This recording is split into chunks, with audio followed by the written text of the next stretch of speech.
말씀을 가지고 우리가 할 일이라는 제목으로 은혜를 나누고자 합니다. 오늘 말씀해 보니까 헤롯 왕이 손을 들어 교회 중에서 몇 사람을 붙들어서 그를 죽이는 장면이 나옵니다. 이 사람들에 보면은 사람 죽이는데 사람들이 환호하는 거예요. 사람의 피를 보면은 이 인간의 악한 영들이 그 피를 보면서 환호하는 모습을 봅니다. 사람은 살아가면서 어떤 방법으로 살아가느냐, 아니면 어떤 모습으로 자기를 세워가느냐에 따라서 그 사람의 인기도 얻을 수 있고 권력도 얻을 수 있는 모습을 봅니다. 그런데 이 헤롯 왕은 사람을 죽이니까 많은 사람들이 환호하는 것을 본 거예요. 그러니까 이들은 자기의 명성을 쫓아가기 시작합니다. 야, 이러면 되겠구나. 우리가 이 세상 살아가면서도 많은 사람들을 봅니다. 어떤 사람은 자기의 명성을 쫓아가서 자기의 인기를 얻으려고 온갖 수단과 방법을 가리지 않는 모습들을 우리가 보면서 살아갑니다. 나와 여러분들은 어떤 모습에 속하여 있는가를 한번 이 시간 생각해 보시기 바랍니다. 요한복음 12장 43절에서는 이렇게 말씀합니다. 그들은 사람의 영광을 하나님 영광보다 더 사랑하였더라고 말씀합니다. 사람은 하나님보다가 더 사랑하는 것이 있을 때 그것을 우상으로 생각합니다. 그런데 인기를 얻기 위해서는 모든 것을 저버리고 모든 것을 드러내려고 합니다. 자기의 모든 것을. 그런데 이 잘못된 명성을 얻으려고 하는 이 왕의 모습을 봅니다. 이 왕은 지금 사람을 죽일 때 사람들이 환호하는 모습을 보고 야, 이거면 되겠구나 하는 그런 모습으로 바뀌어가기 시작합니다. 우리가 어떤 사람을 잘못한다고 지적합니다. 아, 저 사람은 저렇게 나쁜 사람이라고 지적합니다. 그런데 그 나쁜 사람을 만들어가는데 혹시 내가 동조하지는 않았느냐는 거예요. 남이 잘못하면 잘못한다고 비판할 줄 알아야 되는데 비판하지 않습니다. 내 일 아니니까 내버려 둔다는 것은 그 사람을 동조한다는 거예요. 만약에 어떤 사람이 잘못하는데 옆에서 내 아들이 내 자식이 잘못하는데 그냥 가만히 보고 있으면 우리 엄마 아버지도 말 안 하는데 말 안 하시는 걸 보니까 나의 뜻을 동조한다고 생각합니다. 그러면은 그 일이 나쁜 것인 줄 몰라요. 그 일이 잘하는 것만 압니다. 우리가 살아오면서 뒤돌아보시는 여러분 발자취를 한번 생각해 보시기 바랍니다. 뒤돌아보면은 지나고 보니까 내가 참 잘못한 것 같은데 그 순간에 A를 택할 것인가 B를 택할 것인가 하는 양갈래길에 서 있다고 생각해 보십시오. 그럴 때 어느 누구도 최선의 선택을 하고 살아온 것이 사실입니다. 그것이 남들이 볼 때는 뭐라고 하든지 간에 내가 판단할 때는 옳다고 생각했기 때문에 그 길을 걸어온 거예요. 근데 오고 지나고 보니까, 지나서 바라보니까 아, 내가 그때 그 순간에 잘못했네 하는 생각을 가지게 되는 거예요. 그때는 뭐 이미 끝난 거예요.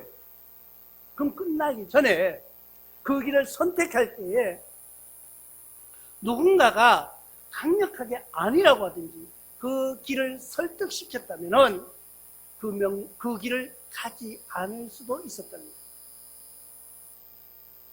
그런데 우리는 가만히 그냥 보고 있습니다. 우리는 현실에서도 많은 사람들을 봅니다. 많은 사람들을 보면은 어떻게 보면은 죄 짓고 살아가는 사람들을 비난하지 않아요.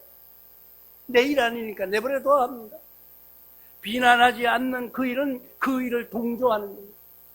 그 사람들이 받아들일 때는 많은 사람들이 침묵하고 있고 또 어떤 사람은 그냥 환호하니까 내 하는 일이 옳다고 주장을 하면서 그 길을 가는 거예요.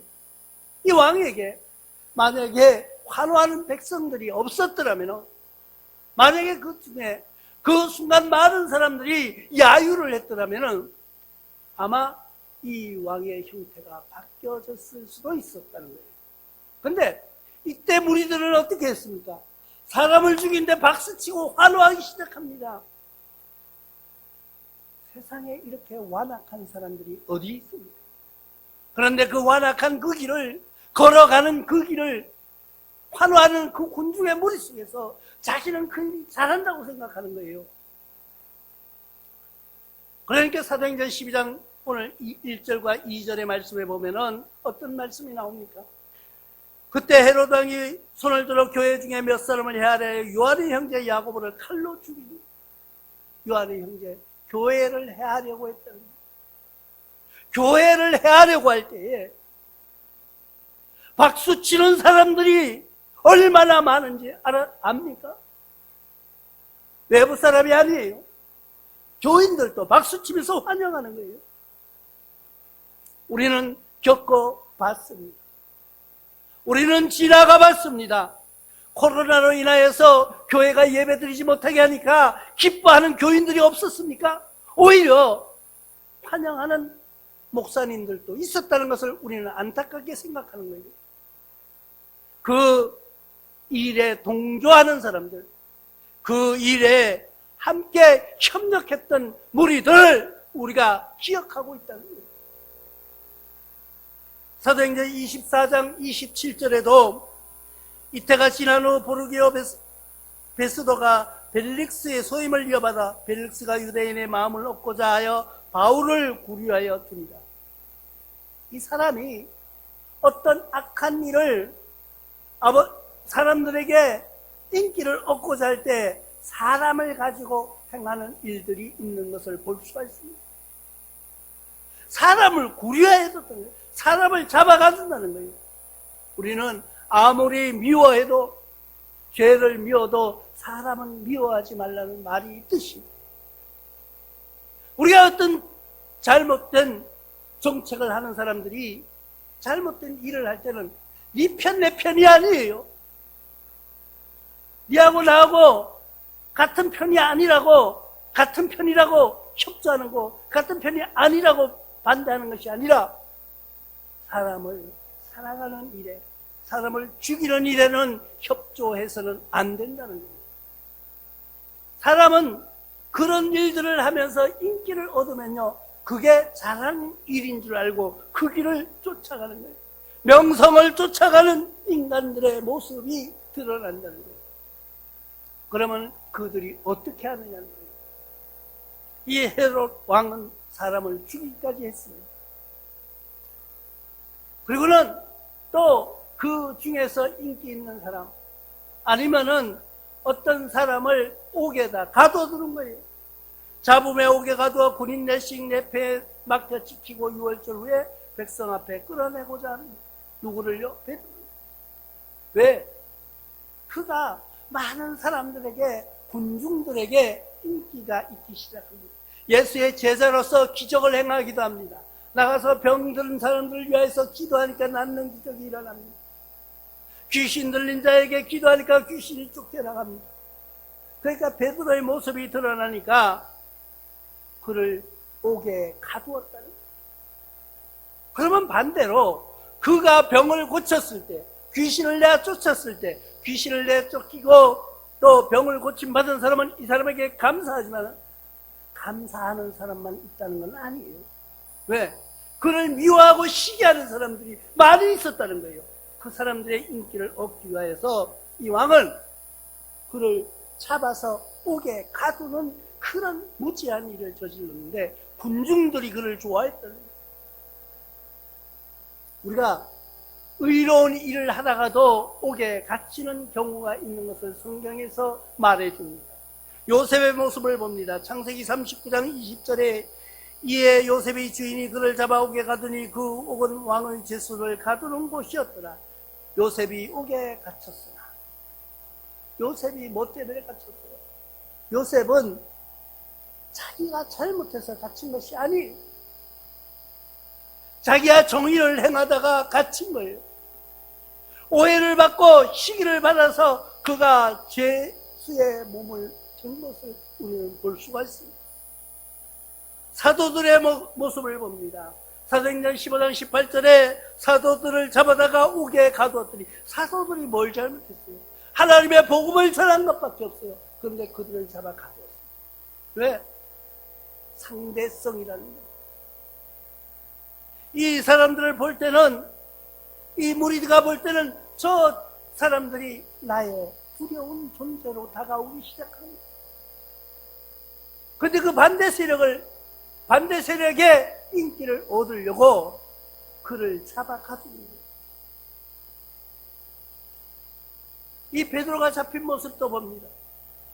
오늘 말씀 12장 4절에 보면은 잡음에 오게 가두어 군인 내식 한 패에 맡겨 지키고 6월절 후에 백성 앞에 끌어내고자 하더라. 왜 백성 앞에 끌어내고자 합니까? 이를 끌어내서 죽이려고 했답니다. 그때 마침 6월절이라서 6월절에는 이 사형을 집행하지 않는 그 축제로 지나기 때문에 그 사람들의 밀란이 일어날까봐 그 시기는 지나는 거예요. 그 시기가 지난 후에 끌어내 죽이려고 하는 그렇게 의로운 사람도 투옥되는 모습을 봅니다. 정의로운 사람도 감옥에 갇혀서 고난과 시련을 겪는 모습을 봅니다. 우리 신앙생활에 행여나 어려운 투옥생활 같은 신앙으로 지금 머물고 계신 분이 있습니다. 우리가 할 일은 뭐예요? 기도할 일입니다. 갇혀있을 때, 답답할 때, 내가 괴로울 때 우리가 할 일은 뭐예요? 갇혀있는 이 베드로가 할 일은, 이 갇혀있는 요셉이 할 일은, 투옥된 사도들이 할 일은 아무것도 없어요. 기도하는 일밖에 없습니다. 우리는 금년에 그래 기도하기에 힘쓰는 여러분들 되시기를 바랍니다. 왜? 내가 이 반석 위에 내 교회를 세우리라고 하시는 예수님의 말씀처럼 우리의 반석이 되기 위해서는 기도하지 않고는 되지 않는 거예요. 기도를 게을리하고는 내가 반석이 될 수 없기 때문에 예수님이 내 위에 교회를 세우려고 할지라도 기초가 되어지지 않으면 그 교회는 무너지고 마는 거예요. 예수님께서 내 몸을 통하여서 나로 통하여서 그릇으로 사용되고자 그릇으로 쓰시려고 해도 단단하지 않으면 깨지고 부서집니다. 우리는 부서지지 않는 그릇 되기 위하여서 기도하는 일에 힘쓰시는 여러분들 되시기를 부탁드립니다. 요한계시록에도 1장 9절을 통하여서 나 요한은 너희 형제요 예수의 환난과 나라와 참음에 동참하는 자라 하나님 말씀과 예수 증언을 하였으므로 말미암아 반모라 하는 섬에 갇혔습니다.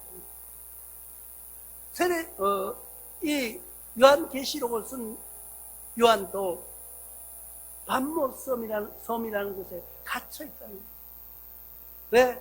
어쩌면은 이가 지금 우리나라 말로 하면 귀향을 가 있는 거예요. 섬에 갇혀서 꼼짝도 못하고 잡혀있는 모습을 우리가 볼 수가 있는 것입니다. 그 죄가 뭐예요? 그가 잘못한 일이 무엇입니까? 예수님을 증언하였다는 그 제목으로 갇혀져 있는 거예요. 악한 무리들은 자기 명성을 쫓기 위해서 선한 자를 옥에 가두는 일로 끌어가고 있습니다. 나와 여러분들 신앙생활에도 나의 명성을, 나의 인기를 위하여서 행여나 나보다 약한 자를 위해 이를 감옥에 투옥하는, 그를 괴롭히는, 그를 가두는 그런 일을 행하고 있지는 않느냐는 것을 생각해보는 시간 되시기를 바랍니다. 이럴 때 이 갇혀있는 자는 당연히 기도하겠지만은 갇혀있는 이를 위하여서 회중들의 기도가 있습니다. 이에 베드로는 옥에 갇혔고 교회는 그를 위하여서 간절히 하나님께 기도하더라. 아니 지금 베드로라는 사람은 옥에 갇혀 있습니다. 그 갇혀 있는데 그냥 갇혀 있는 것이 아니에요. 이 사람은 지금 6월절 행사가 끝나고 나면은 사람들, 군중들 무리 앞에 끌어내서 누구처럼 이 다른 죽어간 그 영혼들을 생각해 보시기 바랍니다. 그 베드로도 그와 같이 죽이려고 하는 거예요. 그들을 끌어내서 죽이려고 할 때에 그 이제 시간이 며칠, 이 시간이 얼마 남지 않았어요. 그 같이 동력했던 동력자들은 교회에서 할 수 있는 것이 아무것도 없는 거예요. 누구를 택해서 변호를 한다 할지라도 그는 절대 용서하려고 하지 않기 때문이에요. 왜? 자기 인기를 위해서, 자기 명성을 위해서 베드로를 죽여야지 저 무리들이 더 환호한다는 것을 판단했기 때문이에요. 그럴 때 회중들이 기도하기 시작합니다. 그들은 교회에 모여서 모두들이 합심하여서 기도하기 시작하는 거예요. 이 합심하여 기도하는 모습을 보십시오. 여러 가지로 기도하는 모습들이 많이 성경에 나오는데 마태복음 18장 19절에 진실로 다시 너희에게 이르노니 너희 중에 두 사람이 땅에서 합심하여 무엇이든지 구하면 하늘에 계신 내 아버지께서 그들을 위하여서 이루게 하시리라고 말씀하고 있습니다. 우리가 모여서 기도한다는 것, 물론 혼자 하는 기도도 중요해요.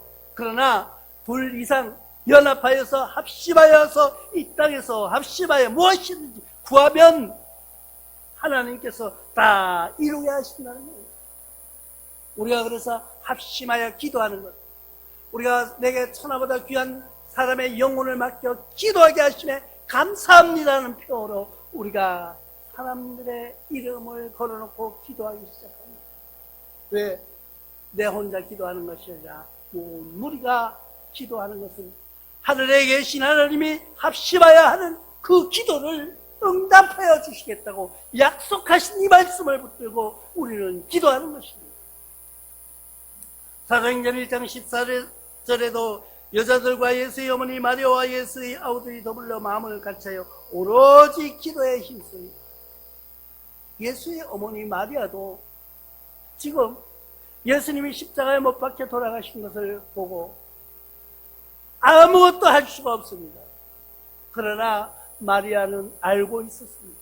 예수님의 육신의 어머니로 오신 마리아는 그가 부활할 것이라는 것을 알고 있었습니다. 그래서 기도하는 거예요. 하나님께 매달려 기도하는 거예요. 아마 이 어머니의 기도는 이랬을지도 모릅니다. 하나님 아버지, 나를 죽음의 구렁텅이로 몰아넣으면서까지 그 생명을 나로 통하여서 오게 하셨는데 어떻게 이렇게 짧은 생애 속에서 다시 이런 고통과 시련을 이 딸에게 주시고 있습니까? 하고 매달렸는지도 모릅니다. 예수의 어머니 마리아도 그 약혼하고 임신한 사실이 알려지자 그때 그 당시에는 자기가 죽을 수도 있는 거예요. 그런 위험 속으로 몰아넣었을 것을 우리는 볼 수가 있습니다. 그런데 33년이라는 짧은 생애 속에서 또 아들을 데려가신 거예요. 그럴 때 할 수 있는 것이 뭐예요?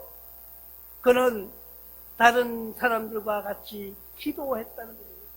누구에게요? 하나님께 매달려 간절히 기도했다는 거예요. 사도행전 12장 12절에도 깨닫고 마가레 하는 요한의 어머니 마리아는 집에 가니 여러 사람이 거기에 모여 기도하고 있더라. 모든 사람들이 기도하고 있더라는 거예요. 기도 외에는 이런 역사가 일어날 수가 없습니다. 우리가 할 일은 그래서 뭐예요? 기도하는 거예요. 나와 여러분들이 할 수 있는 것은 뭐예요? 기도하는 거예요. 오로지 세상 사람들은 자기의 권력과 명성을 얻기 위해서 사람을 죽이는 일을 할 때 우리는 뭐를 하는 거예요? 살리는 기도하는 거예요. 우리가 할 일은 기도하는 거예요. 나와 여러분들이 하는 것은 오직 기도하는 일로 승리하는 여러분들 되시기를 주님의 이름으로 축원합니다. 아멘.